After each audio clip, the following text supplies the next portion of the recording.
Oke, baik. Assalamualaikum warahmatullahi wabarakatuh. Selamat sore atau selamat malam. Pada kesempatan hari ini, saya akan menyampaikan materi baru terkait dengan bab induksi matematika. Ya, jadi ada beberapa hal yang nanti akan saya jelaskan terkait dengan apa itu definisi terkait dengan induksi matematika, ya, konsep dasarnya seperti apa. Tentu saja kita harus memahami terlebih dahulu terkait dengan barisan dan deret. Baru nanti kita bisa masuk ke dalam induksi matematika, kemudian bagaimana penerapannya dalam mengetahui kebenaran dari algoritma, ya. Oke, jadi di dalam induksi matematika itu memiliki sebuah tujuan, ya. Baik itu nanti kita mempelajari barisan maupun deret, ada kaitannya sama dengan barisan maupun deret. Itu tujuannya adalah untuk menemukan atau mengkarakteristik sebuah rumus, ya, dalam sebuah pola-pola tertentu, ya. Jadi kita ingin menemukan sebuah pola, ya. Nah, itu nanti ada kaitannya dengan sebuah perulangan, ya, di mana sebuah angka itu akan diulang, ya, melompat berapa kali dan seterusnya, ya. Nah, di dalam induksi matematika itu kita bisa memverifikasi pola yang mengatur dari susunan deret itu benar atau tidak, ya.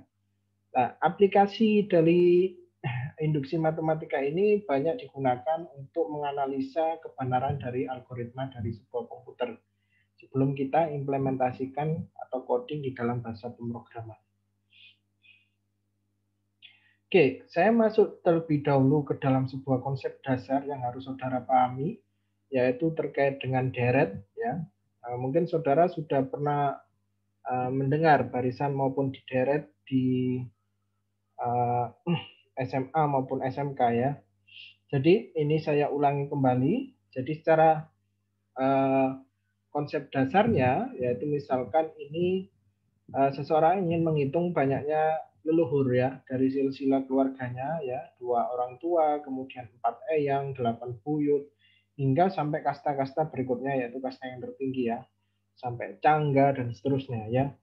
Jika dituliskan dalam sebuah barisan deret, ya, itu misalnya, jadi ini yang tertulis adalah 24, 8, 16, 32, 64, 128, ini adalah misal, permisalan. Ini bisa saya katakan bahwa ini adalah barisan deret angka, ya, terdiri dari tadi, kalau kita lihat di soalnya ada 2 orang tua, maka 2 yang pertama, 4 eyang, dan seterusnya sampai mundur, ya.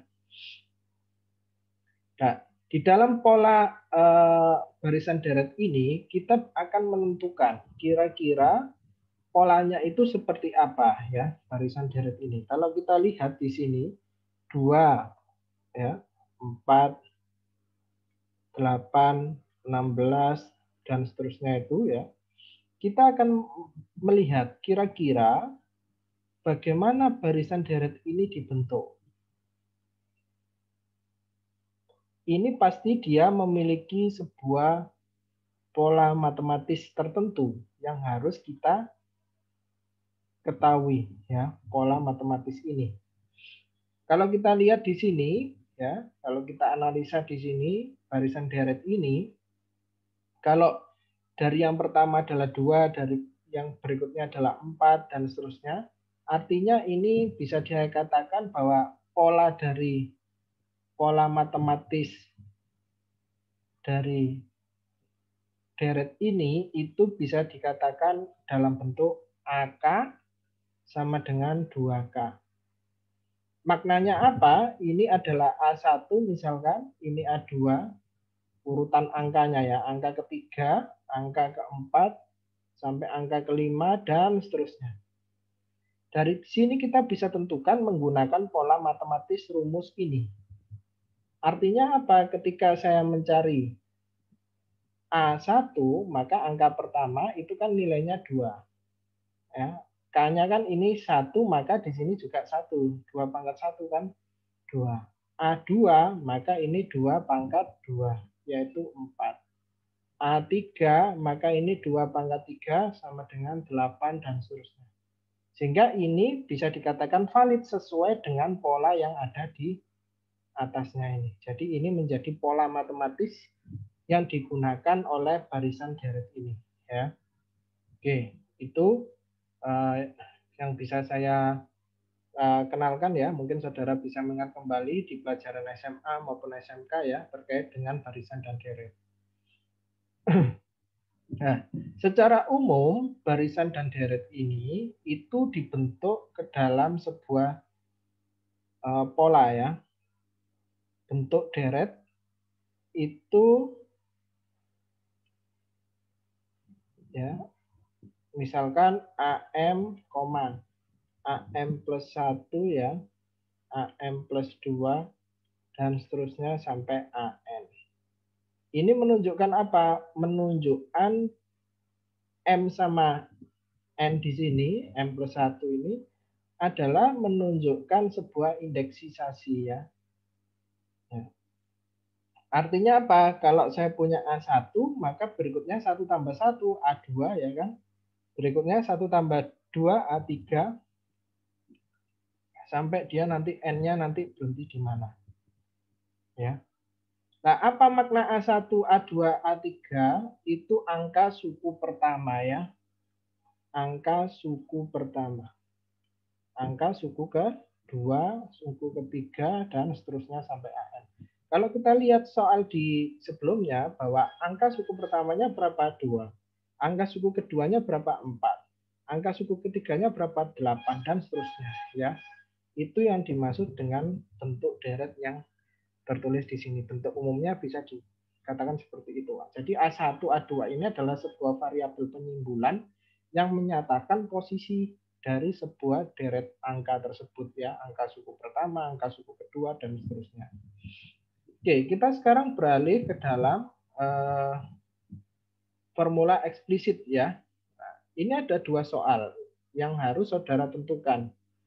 Yaitu pertama, diketahui sebuah deret A1, A2, A3, B2, B3, B4 ya, dengan formula seperti itu. Nah, ini ditanyakan, carilah 5 deret yang pertama. Ya, 5 deret yang pertama dari ini ya. Nah, kalau kita lihat di sini, saya konsentrasi dulu kepada AK-nya terlebih dahulu ya. Kalau kita lihat bahwa AK di sini itu rumusannya adalah K dibagi K plus 1, di mana K-nya itu bilangan bulat dimulai dari lebih besar dari 1. Jadi 1 kan ikut karena ada sama dengannya. Ya. Karena pertanyaannya adalah 5 deret yang pertama, maka yang ditanyakan adalah A1, A2, A3, A4, sama A5 itu berapa? Karena 5 deret yang pertama. Jadi 5 deret yang pertama kan A1, A2, A3, A4, A5. Maka sekarang saya mencari nilai A1. Nah, A1 diperoleh dari mana? Kalau kita lihat AK, K ini adalah indeksisasi, K-nya kan 1. Ya, maka di sini K-nya adalah 1 mengikuti indeksisasi karena K-nya sama dengan 1 ya. Kan saya mencari A1, maka K-nya kan sama dengan 1. K-nya 1, maka 1 ditambah 1 sama dengan 1 bagi 2 setengah. A2-nya bagaimana? Maka indeksisasi variabel K-nya di sini adalah 2, maka ini adalah 2 per 2 plus 1 sama dengan 2 per 3. A3 ya, itu bagaimana? Karena K-nya sama dengan 3, 3 ditambah 1 yaitu 3 per 4 ya. Kemudian A4 bagaimana? Yaitu 4 ditambah 4 ditambah 1 adalah 4 per 5. Ya. Kemudian kita berhenti sampai A5 karena yang ditanyakan adalah 5 deret yang pertama. Maka 5 dibagi 5 ditambah 1, 5 per 6. Kemudian kita tata dalam deret angkanya, yaitu setengah, koma, 2 per 3, koma, 3 per 4, koma, 4 per 5, koma, 5 per 6. Nah, itu adalah deret untuk yang AK. Oke, untuk AK sudah dipahami. Kemudian kita beralih sekarang ke yang BI ya. Cari 5 deret yang pertama untuk yang BI. Oke. Sekarang kita lihat di sini di BI ya. Saya tulis dulu rumusannya. BI sama dengan I dikurangi 1 dibagi I. Di mana I-nya adalah bilangan bulat yang dimulai dari 2. Karena I-nya itu adalah dimulai dari 2 karena ada sama dengannya, maka 5 deret yang pertama adalah B2, B3, B4, B5, B6. Ini yang ditanyakan 1, 2, 3, 4, 5. Karena I-nya kan di sini dimulai dari 2. Kalau tadi kan K-nya dimulai dari 1. A lebih besar sama dengan 1. Maka tadi A1 dimulainya. Karena ini I-nya dimulai dari sama dengan 2, maka B2 sampai B6. Banyak 5. Yang ditanyakan 5 deret yang pertama. Maka di sini saya hitung B2, nah karena indeksisasi I-nya sama dengan 2, maka 2 dikurangi 1 dibagi 2, yaitu setengah. Kemudian B3, yaitu 2 dikurangi, 3 ya. 3 kurangi 1 bagi 3, maka 2/3. B4, maka 4 dikurangi 1 dibagi 4, maka ini adalah 3/4 ya. Kemudian saya lanjut di sini bahwa ada B5 ya. B5-nya adalah sama dengan 5 dikurangi 1 bagi 5 sama dengan 4/5. B6 ya, 6 dikurangi 1 bagi 6 maka 5/6. Jadi deretnya apa? Kita tulis setengah 2/3 ya. Titik 3 ini maksudnya jadi ya. 3/4, 4/5 sama 5/6. Ini deret 5 pertama ya dari soal yang ini. Oke, baik A1 maupun A2. Nah, contoh soal yang pertama adalah contoh soal untuk mencari bentuk deretnya. Nah, soal yang kedua itu kebalikannya. Bagaimana kita bisa mencari pola atau formula pola matematisnya itu seperti apa? Kalau sudah diketahui deretnya seperti yang diketahui di soal ini ya. Jadi kalau kita lihat di sini sudah diketahui deretnya 1 min 1/4, 1/9 ya, min 1/16 ya, 1/25, min 1/36 dan seterusnya ya. Nah, dari sini bagaimana kita bisa mencari pola dari ini ya. Yang suku pertama adalah positif, yang suku kedua adalah negatif, positif, negatif, kemudian ada pola-pola yang lainnya di sini ya. Maka ini formula pola matematisnya bagaimana saya membentuknya? Maka ini kita bisa coba pola matematis dari deret ini. Maka misalkan saya umpamakan di sini adalah AK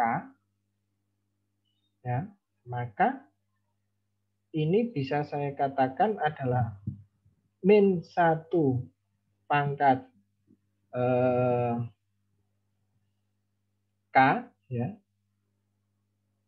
di mana K-nya dimulai dari, bisa saja dimulai dari 2 ya, yaitu karena kalau min 1 dipangkat 2 itu kan positif ya, maka suku pertamanya yaitu dia di sini adalah 1 ya. Kalau K-nya 3, AK 3, maka pangkat 3 ya. Di sini adalah nilainya berapa? Yaitu negatif. Min 1 dikali min 1 dikali min 1 kan negatif ya. Ini dibagi dengan yang bawahnya itu adalah apa?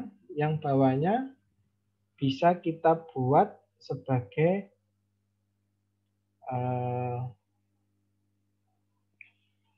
karena di situ adalah 1/1, maka 1 kuadrat ya, itu bisa, atau di sini kita coba K-1, nah, maka ini bisa saya coba sebagai K-1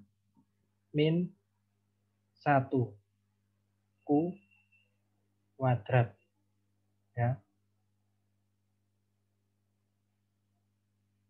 Nah, kalau K-nya 2, 2 kurangi 1, kan 1. 1 kuadrat, maka kan 1. 1 per 1 kan nilainya 1 seperti di atas.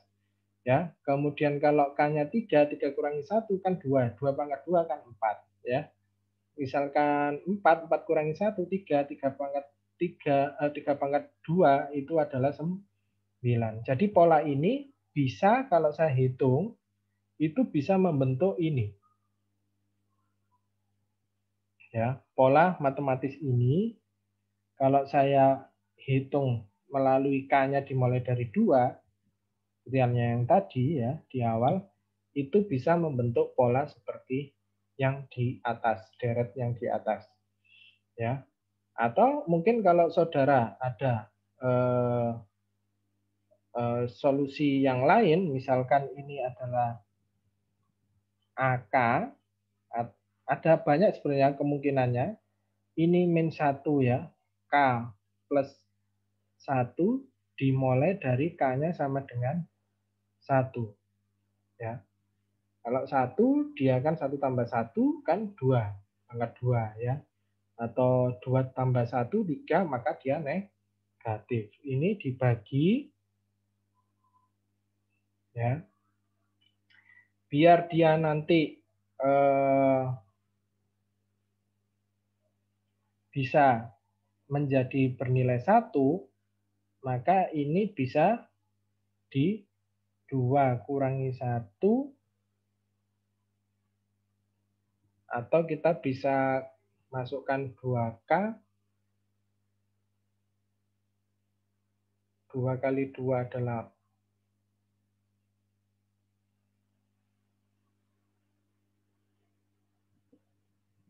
K plus 1. Ini kita bisa menggunakan K-2 ya. Kalau K-nya itu adalah 2K-1, 2K kan 1. Kalau 2, 4 kurangi 3 kan 2. Maka bukan itu. Nah, ini yang bawah ini bisa dibentuk K plus 1. Kalau 1 tambah 1 kan 2, 4. Maka bukan itu. Kalau 2 min K, 2 kurangi 1 kan 1 kuadrat. 2 kurangi 2 kan 0, kan tidak mungkin ya. Maka ini bisa dibentuk apa? Kalau K plus 1, ya, K plus 1, 1 ditambah 1 sama dengan 2. Ya. Kemudian 2 tadi itu, oke, jadi mungkin ini lebih tepatnya kalau ini langsung K kuadrat ya. Karena kalau K-nya 1, 1 pangkat 1 kan 1. Kalau K-nya 2, 2 pangkat 2 kan 4. Ya. Kalau 3, 3 pangkat 3 adalah 9 dan seterusnya. Jadi ada 2 pola yang bisa saudara gunakan untuk membentuk deret seperti yang di atas. Boleh menggunakan ini atau boleh menggunakan ini. Ya. Ada beberapa pola yang bisa saudara gunakan, pola matematisnya. Ya. Oke, itu untuk yang kedua.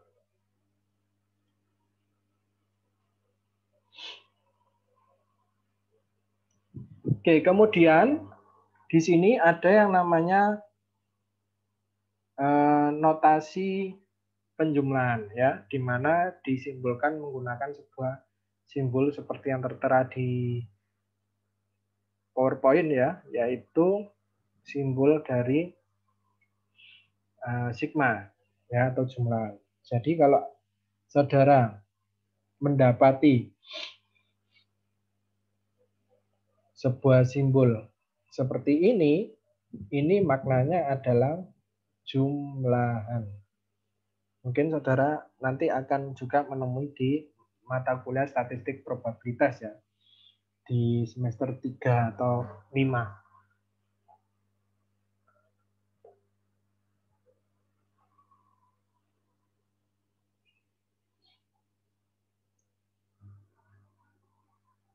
Oke.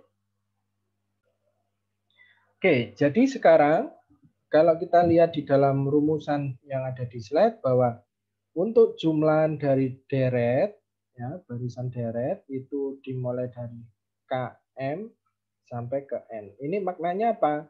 Dimulai dari M sampai dia menuju ke N. Nanti ada sebuah contoh yang akan menunjukkan bagaimana cara perhitungan dari jumlah ini. Jadi ini maknanya kalau ini dimulai dari M, maka K-nya kan sama dengan M, artinya dimulai dari M. Maka ini menjadi AM ya, ditambah AM plus 1, ini plus satunya di sini ya. Ini maknanya adalah apa? Indeksisasi ya. Ditambah AM plus 2 sampai dia nanti berakhir di AN. Yang mana AN-nya itu nanti akan ditentukan di sini ya, di paling akhir. Itu cara jumlahan dari barisan deret ini.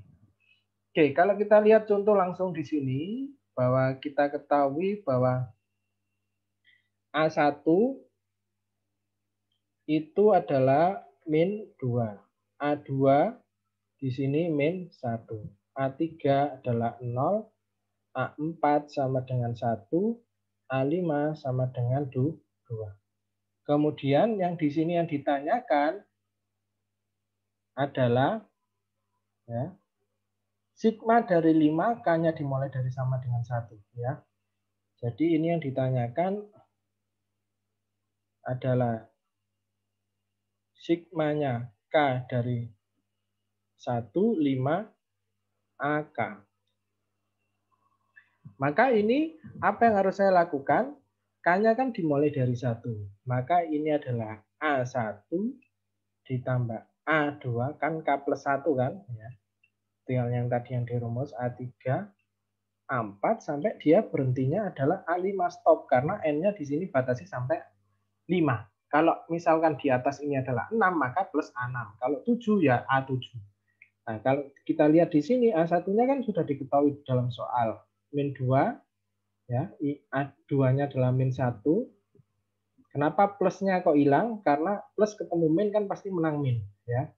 Terus plus A3-nya plus 0, A4-nya adalah 1, A5-nya adalah 2. Ini adalah min 3 plus 3 sama dengan 0. Nilai dari pertanyaan yang pertama itu adalah seperti itu. Kemudian kita beranjak ke pertanyaan berikutnya, yaitu terkait dengan jumlahan dari yang sudah diketahui itu di dalam soal bahwa jumlahan dari K sama dengan 1 sampai 5 di mana K kuadrat. Ini maknanya apa? Maka ini maknanya adalah K-nya kan sama dengan 1 dimulai dari 1, maka 1 kuadrat. Berikutnya 2 kuadrat ya. Berikutnya 3 kuadrat, 4 kuadrat sampai dia 5 kuadrat stop. Kalau misalkan sampai 6 ya maka 6 kuadrat. Ini 1, 4, 9, 16 ditambah 25. Berapa ini? 14. 14 tambah 16 adalah 30. 30 tambah 25 adalah 55. Kalau ini di jumlah ya. Itu adalah prinsip dari jumlahan deret. Kemudian ada lagi terkait dengan prinsip perkalian dari sebuah deret ya. Jadi dalam prinsip perkalian dari sebuah deret ini disimbolkan seperti ini ya. Dengan simbol ini adalah simbol untuk perkalian. Oke. Maka sama halnya seperti tadi di penjumlahan, maka ini adalah AM dikali AM plus 1. Titik ini maknanya kali ya. Karena biasanya perkalian itu tidak ditulis kali begitu. Titik AM plus 2 sampai titik dia dikali AN ya, sama halnya juga dengan penjumlahan, cuma ini adalah perkalian ya. Oke, saya langsung ke contoh yang ada di situ. Ya, bahwa di sini perkalian dari K-nya dimulai dari 1 sampai 5, K, ini maknanya adalah 1 dikali 2, dikali 3, dikali 4, dikali 5. Maka ini 6 dikali 20 sama dengan 120. Ya, itu untuk barisan deret ini. Perkalian dari barisan dan deret.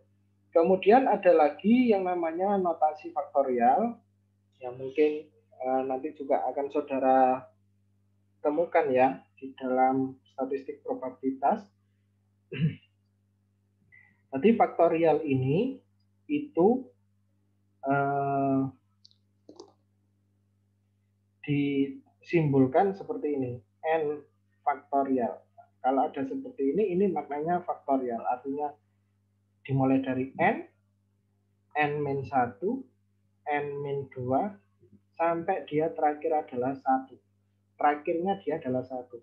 Maknanya apa? Kalau misalkan saya punya 5 faktorial, maka ini n-nya kan 5, maka 5. 5 kurangi 1, 4. 5 kurangi 2, 3. 5 kurangi 3 kan, n-3 kan, ini nggak saya tulis karena titik-titik, maka 2. Sampai dia stopnya adalah 1. Itu maknanya adalah dikali. Maka berapa hasilnya 5 faktorial? 5 dikali 4, dikali 3, kali 2, kali 1. Ini 120. Ya, itu hasil 5 faktorial. Kemudian yang perlu menjadi catatan bahwa kalau ada ditanyakan 0 faktorial seperti ini, itu selalu bernilai 1 ya. Selalu bernilai 1. Oke, sekarang kita lihat di contoh ini disuruh menyederhanakan faktorial yang sudah ada di dalam soal itu, bahwa untuk soal yang pertama bahwa 1/2 faktorial 4 faktorial ditambah 1/3 faktorial 3 faktorial. Bagaimana kita akan menyamakan penyebutnya ini, yaitu 2 faktorial, 4 faktorial, sama 3 faktorial. Ini dibagi ini kan sama dengan 3 faktorial kan? Dikalikan 1. Maka ini 3 faktorial. Ditambah ini dibagi ini, ya, ini dibagi ini, berapa nilainya?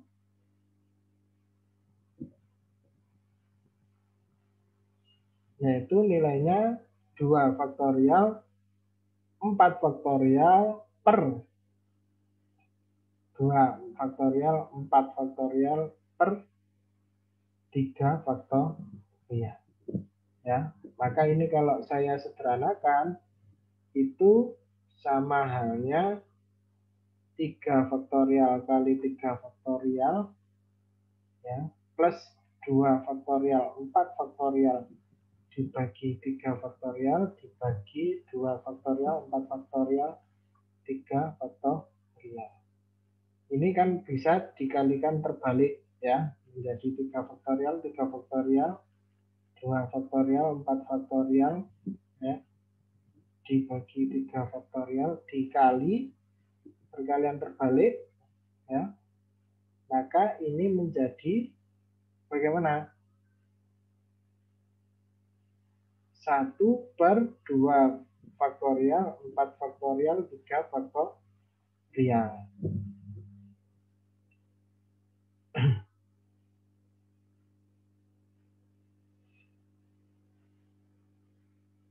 Ya, maka ini akan menjadi 3 faktorial, maka 3 faktorial kuadrat ditambah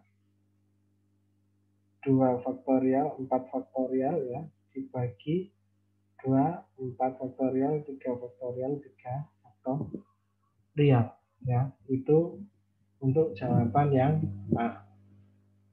Sama halnya seperti kalau saudara ingin menyamakan penyebut dari sebuah perhitungan pecahan ya.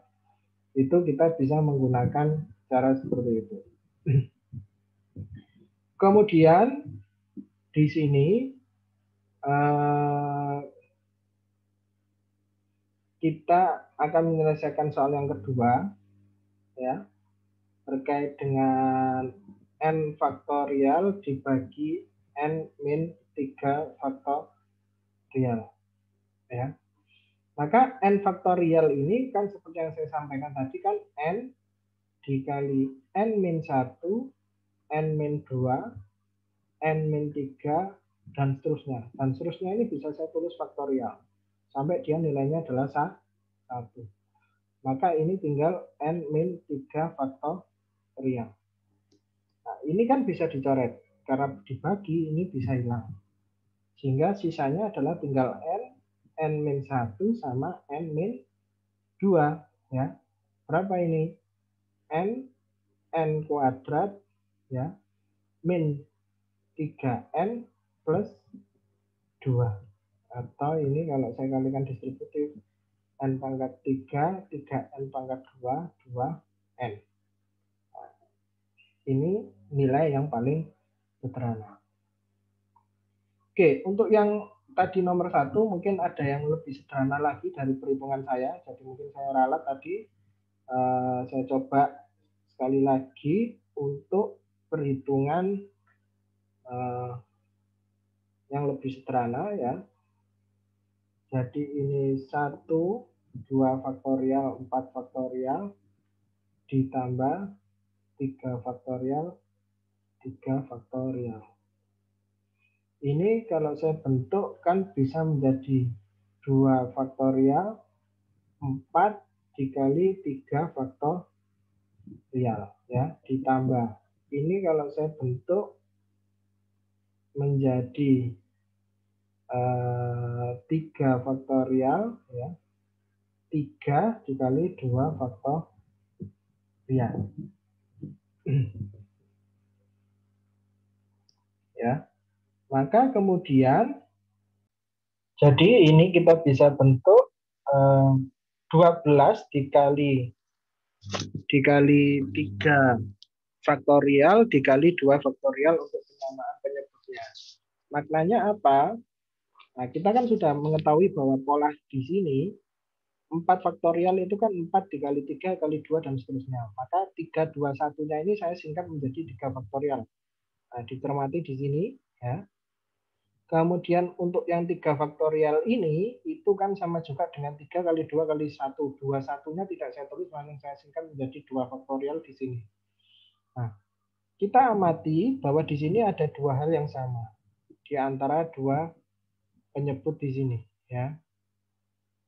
Ini 2 faktorial, 3 faktorial, ini 3 faktorial, 2 faktorial. Maka untuk menyamakan, maka ini saya kalikan, ya. 4 dikali 3 itu adalah 12. Nah, 3 faktorial sama 2 faktorial tetap saya samakan di sini. Kemudian ini saya bagi dengan ini, nilainya kan 3. 3 faktorial, 2 faktorial kan hilang. Tinggal 12 dibagi 4 adalah 3. Kemudian sudah dikalikan 1 menghasilkan 3. Plus ini saya kalikan dengan ini saya bagi dengan ini. Maka 3 sama 2 faktorial kan kehapus karena akan dibagi. Tinggal 12 dibagi 3 adalah 4. 4 dikali 1 adalah 4. Sehingga nilai yang paling sederhana adalah 7/12 3 faktorial dikali 2 faktorial, ya. Ini yang paling sederhana daripada yang tadi yang saya sampaikan sebelumnya. Jadi diralat menggunakan yang ini saja, ya. Oke. Kemudian berikutnya di sini ada yang namanya sifat-sifat penjumlahan, ya. Ini yang perlu saudara cermati di dalam sifat-sifat penjumlahan ini, ya. Ini ada KM, saya sebutkan sifat yang pertama, ya. AK, KM, N, BK. Nah, sifat penjumlahan ini akan berlaku apabila ininya sama, ya. Ini bagian ininya itu sama ketika dijumlah. Ketika bentuk ininya berbeda, artinya misalkan ini M plus 1, ini tidak bisa. Tidak berlaku sifat penjumlahan ini maupun pengurangannya, ya. Karena ini sama, maka ini bisa digabung menjadi satu kesatuan. KM, N, ya, karena sama ya. Maka ini AK plus BK. Seperti ini, bisa digabung. Kalau ininya tidak sama, ya, ini misalkan M plus 1, maka ini tidak bisa digabung menjadi satu seperti ini. Tidak berlaku sifat ini. Kemudian berikutnya ada lagi C. C ini adalah konstanta. KM, N, AK, ya. Nah, ini C-nya kan di luar. Ini kita bisa masukkan ke dalam sigma ya. M, N, C, A, K. Ya. Nah, begitupun juga ketika ada sifat yang berikutnya, sifat yang ketiga di perkalian, KM sama dengan MN, AK, ya, dikali sama KM, NBK. Karena ininya sama bentuknya, ya, maka dia berlaku diperbolehkan untuk digabung menjadi satu dalam bentuk perkalian. AK dikali BK. Kalau berbeda tidak diperkenankan. Ya.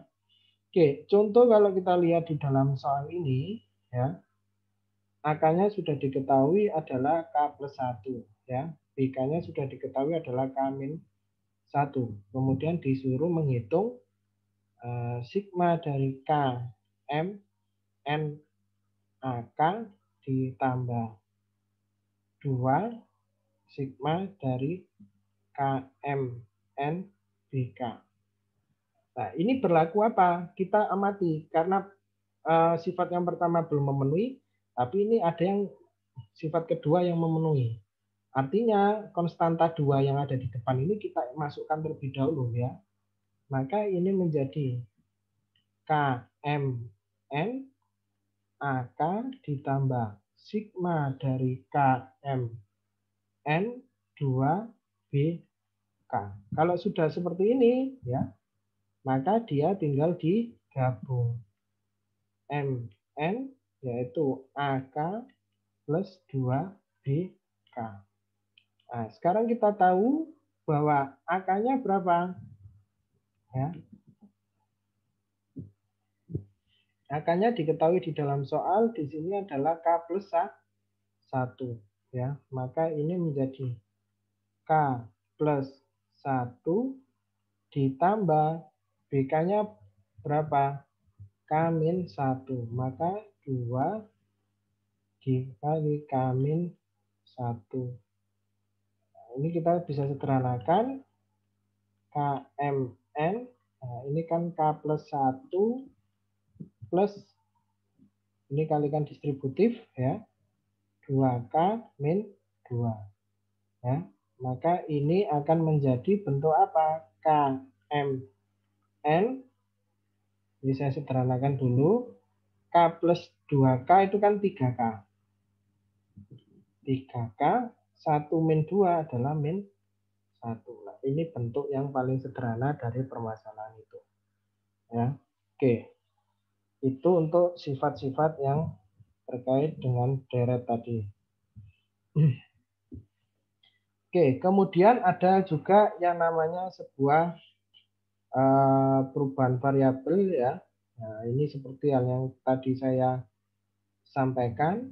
Nah, ini maksudnya perubahan variabel itu hanya perubahan dari ininya, bisa K, bisa I ya. Itu diperbolehkan, hanya perubahan sebuah variabel dari angka hurufnya ya, boleh A, B, C bisa menggunakan itu. Nah, itu tapi hasilnya adalah sama ya. Begitupun juga yang di bawah ini meskipun dia bentuknya berbeda seperti ini, tapi kalau saudara hitung secara runtut pasti nanti hasilnya akan sama baik antara ini sama ini. Cuma bentuknya kan berbeda ya. Nah, ini kan juga berbeda. Tapi nanti hasilnya pasti sama. Maksudnya apa, Pak? Oke, saya tunjukkan ya. Ini kalau J sama dengan 24 ya. J min 1 kuadrat itu maksudnya adalah hasilnya nanti akan sama dengan yang sigma K1 sampai 3 K kuadrat. Ini kan dimulai dari 2, maka kan 2 dikurangi 1 kuadrat ditambah 3 kurangi 1 kuadrat ya, sampai dia berhenti J-nya adalah 4, ditambah 4 dikurangi 1 kuadrat. Ini apa maksudnya? 1 kuadrat ditambah 2 kuadrat ditambah 3 kuadrat. Nah, kalau yang bawahnya, yang sampingnya K13 K kuadrat, itu kan sama juga dengan 1 kuadrat, 2 kuadrat, 3 kuadrat, kan hasilnya sama ya. Makanya ini walaupun bentuknya beda tapi dia memiliki hasil yang sama, cuma perbedaannya hanya di variabel dan pola matematisnya berbeda. Oke. Nah, ini contoh aplikasi dalam algoritma yang mungkin saudara sudah kenali ya. Ini misalkan menggunakan looping ya. Nah, ini bentuknya 3 algoritma ini ya, looping ketiganya ini berbeda kan bentuknya. Namun outputnya itu akan sama ya. Meskipun dia memiliki pola algoritma yang berbeda ya. Oke, contoh ya, untuk yang nomor 1 2 itu for I-nya kan dimulai dari 1 sampai N ya. Print A I ya. Saya inisiali saja di dalam program saya N-nya sampai 3 ya, misalkan N-nya sampai 3. Kalau saya jalankan program yang pertama, maka I-nya adalah 1 sampai 3. Loopingnya nanti sesuai dengan range-nya antara mulai dari 1 sampai 3. Print-nya yaitu A1 ya kan, entah itu nilainya berapa, A2 ya kan, sampai dia A3. Begitupun yang nomor 2, karena N-nya sama dengan 3, karena J-nya itu dimulai dari 0 sampai N-nya kan 3 kurangi 1 ya, yaitu dia sampai 2. 3 kurangi 1 kan 2. Tapi nanti hasilnya kan sama print-nya itu. Ya. A-nya ketika di print kan dimulai dari 0. 0 ditambah 1 kan 1. Terus next kan plus. Jadi 1 ditambah 1 ya, J-nya kan sekarang menjadi 1. 1 ditambah 1 adalah 2. Berikutnya ya, 2. 2 ditambah 1 adalah 3. Stop. Ya. Nah, nanti saudara coba sendiri ya, yang untuk yang ketiga itu sama.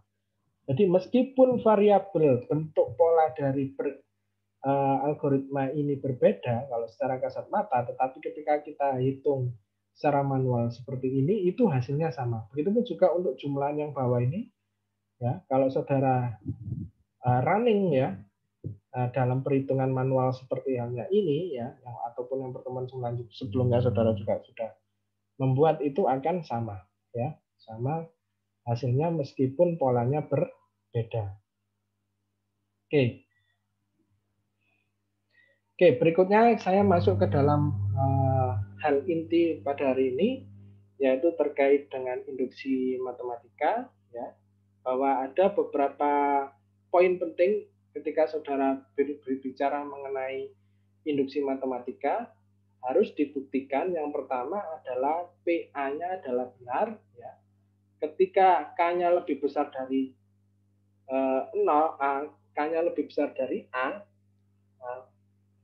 jika PK-nya adalah benar, maka K plus satunya juga dia harus benar. Ya, dua syarat ini dia harus terpenuhi, maka dia dikatakan induksi matematika.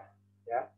Oke, saya langsung contohkan di sini.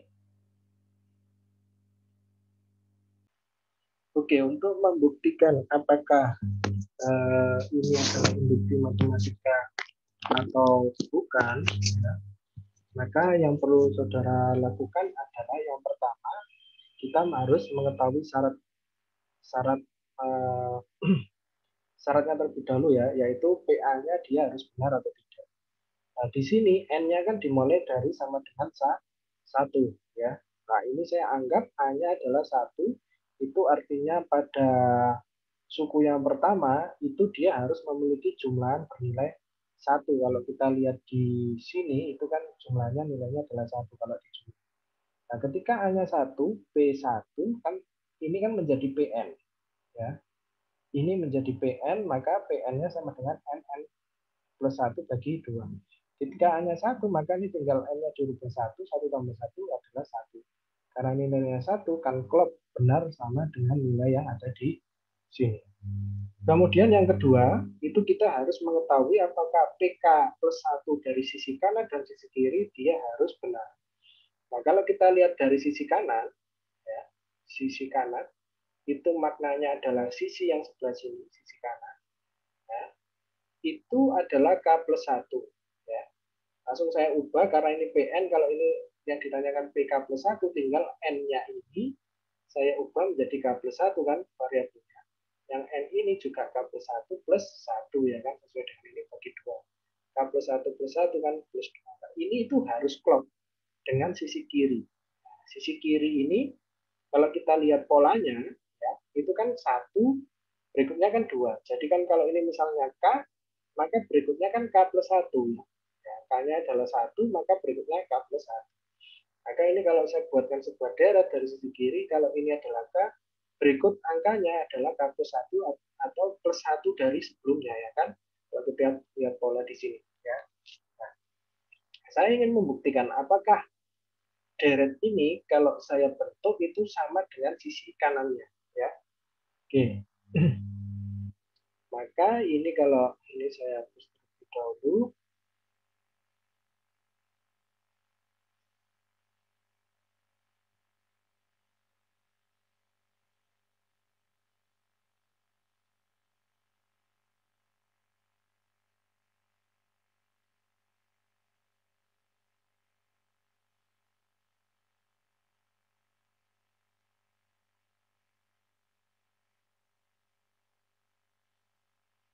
Oke.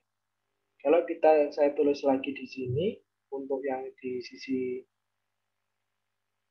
kanan tadi,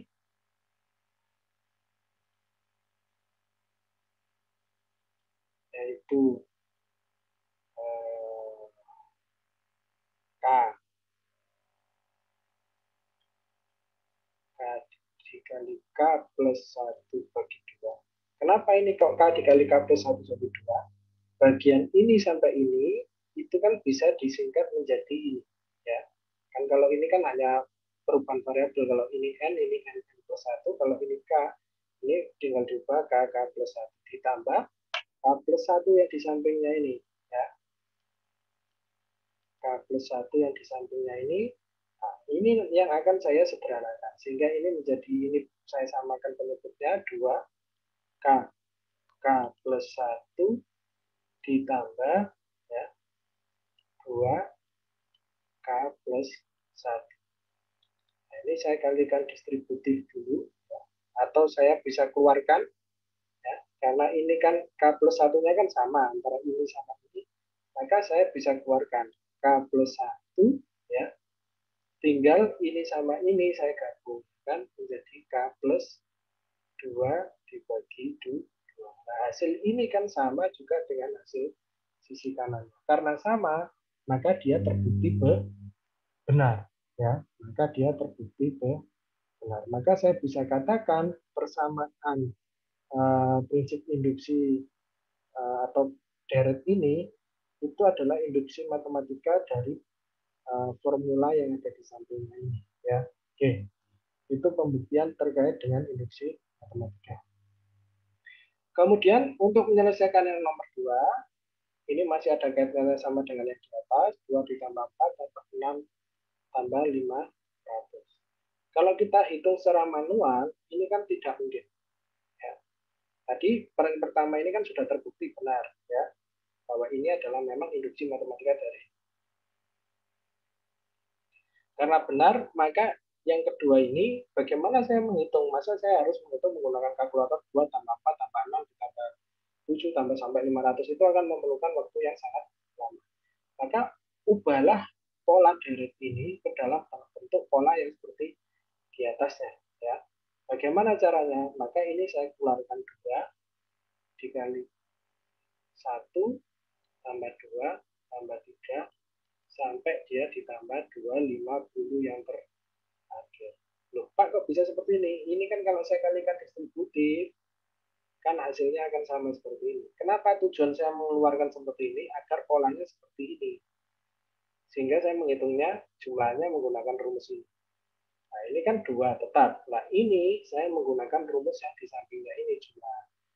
N-nya kan dia berhentinya sampai 250. Maka ini tinggal 250 dikali 250 plus 1 ya, dibagi 2 ya, kan hilang. Jadi tinggal 250 dikali 251 ya. Di kalkulator dia akan cepat mendapatkan nilainya daripada kita harus menambah 1 sampai 500 ya.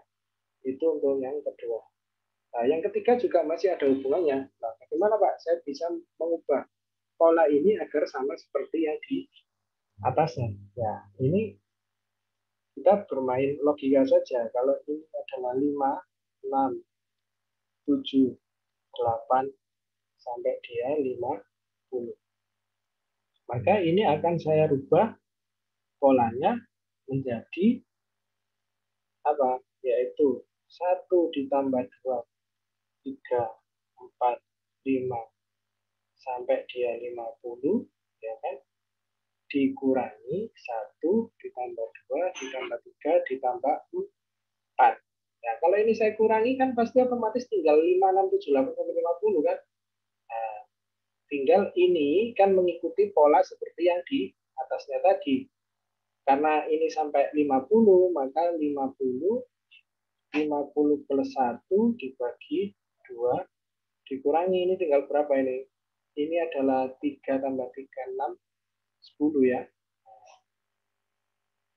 10. Ini tinggal 25 ya. 25 dikali 51 dikurangi 10, nanti saudara sudah dapat nilainya daripada saudara menjumlah sampai tambah 9, tambah 10, tambah 11, sampai 50 kan itu yang sama. Nah, itu trik-triknya agar saudara bisa berpikir secara logik ya untuk penyelesaian itu. Oke, kemudian di dalam deret itu ada juga yang namanya deret matematik ya. Jadi di sini saya contohkan bahwa deret geometrik ya maksud saya NRI. Deret geometrik ini itu maknanya adalah kelipatannya berdasarkan perkalian biasanya. Nah, itu dirumuskan seperti ini ya untuk mengetahui nilai jumlahannya. Nilai jumlahnya itu bisa dihitung dalam deret geometri menggunakan hal ini.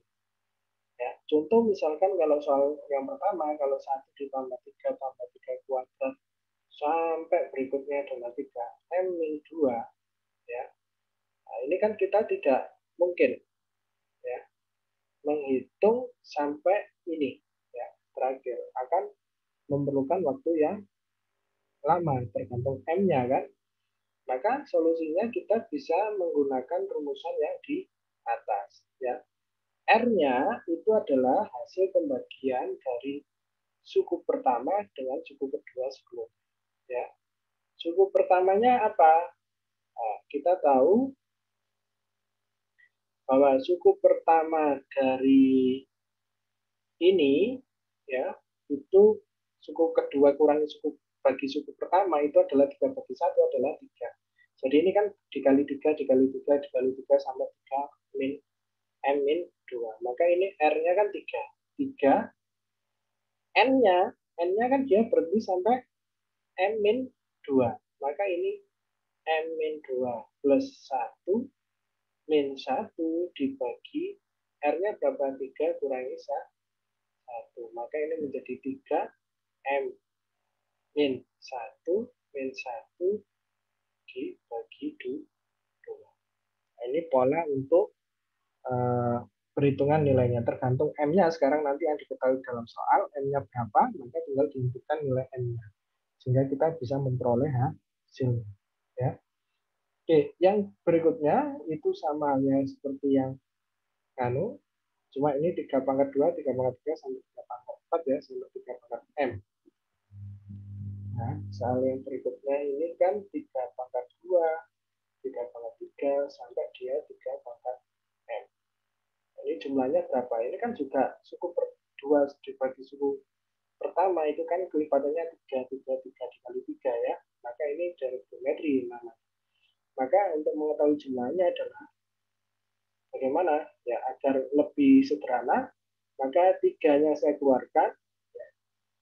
Ya, ini 1, 3, ya. Maaf, ini salah. Maka yang saya keluarkan adalah 3 kuadratnya. 1 plus 3 plus 3 kuadrat sampai plus 3M min 2. Nah, ini kalau saya kalikan, itu akan balik seperti ini. Begitupun juga yang terakhir. Ya, 3 kuadrat dikali 3M min 2 itu 2 ditambah M min 2 itu nilainya adalah 3M. Sama seperti ini. Sehingga kenapa kalau saya membentuk pola ini agar saya tidak menghitung lagi, sehingga saya tinggal mengambil nilai yang ada di sini. Tinggal 3 kuadrat dikali 3M min 1 dikurangi 1 dibagi 2. Ya, nah itu nilainya untuk jawaban yang kedua terkait dengan geometri. Nah, ini contoh tadi sama halnya apa namanya yang tadi saya contohkan di terkait dengan bahwa algoritma itu berbeda tapi sebenarnya sama. Nah, ini kita bisa mengetahui cek kebenaran dari algoritmanya. Prekondisi itu kondisi awal, post kondisi itu kondisi akhir. Kemudian kita bisa mengecek loopingnya ya, berdasarkan M atau bilangan positifnya itu berapa yang diketahui sampai dia benar ya, sampai dia memenuhi kondisi yang diinginkan sesuai dengan post kondisinya ya. Oke.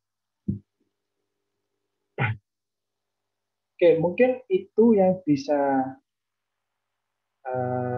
saya sampaikan terkait dengan induksi matematika. Terima kasih. Semoga sehat selalu ya. Saya akhiri. Wassalamualaikum warahmatullahi wabarakatuh.